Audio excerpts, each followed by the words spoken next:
Hi, good morning. Wishing you all a happy and a prosperous new year.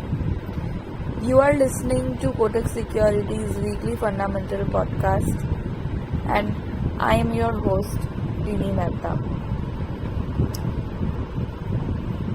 Last week, markets bounced back from the losses of the previous week and ended the year 2023 on a positive note.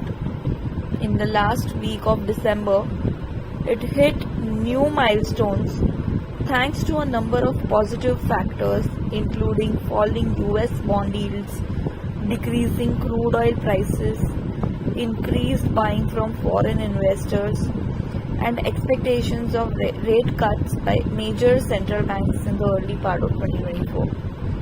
For the week, Sensex gained 1,133 points to close at 72,240, and Nifty jumped 382 points to end at 21,731. On Friday, Sensex and Nifty touched record fresh highs of 72,484 and 21,801 respectively. However, for the year 2023, Sensex and Nifty rose 18.7% and 20% respectively.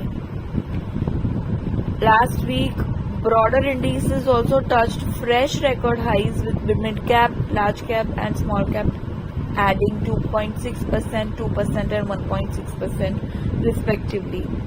If we look at the foreign investors' activity during the same period, FIIs continue to be a net cash buyers to the tune of Rs 31,960 crores so far in December.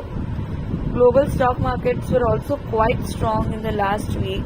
On Indian economy front, second quarter CAD moderated to 1% of GDP versus 1.1% in first quarter.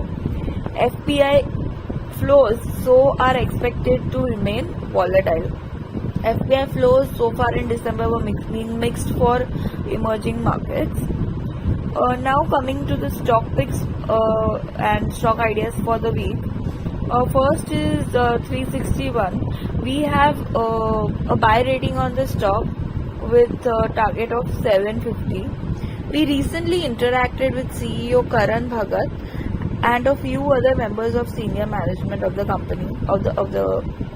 Yes, key takeaways from the meeting were: first is, while the net effect of recent flows has caused yield pressure on P&L, recurring revenue growth in the next 1 to 2 years is likely to improve through flow momentum, new fund launches, institutional mandates, and improved monetization of advisory clients.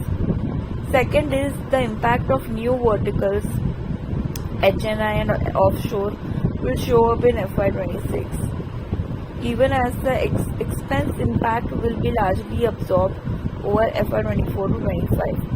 And lastly, the firm's positioning remains strong in both the client and talent markets. So we retain buy with a target of Rs 750 from 600 earlier. Lastly, our pick of the week is SBI cards. In this company, we feel that a bigger theme is playing out, but short-term struggles continue. So SBI cards and payments reported 15% year-on-year growth, as 25% year-on-year operating profit growth was offset by 35% year-on-year growth in provisions. The company has called out high provisions in short term as it takes steps to improve the quality of card issued to arrest any deterioration in credit costs. While this development comes as a negative surprise, we still do not see this as seriously impacting our investment thesis.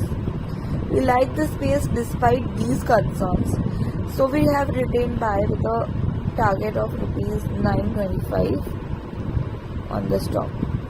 So guys, that's all for today from my side. See you again next week. Thank you. Signing off.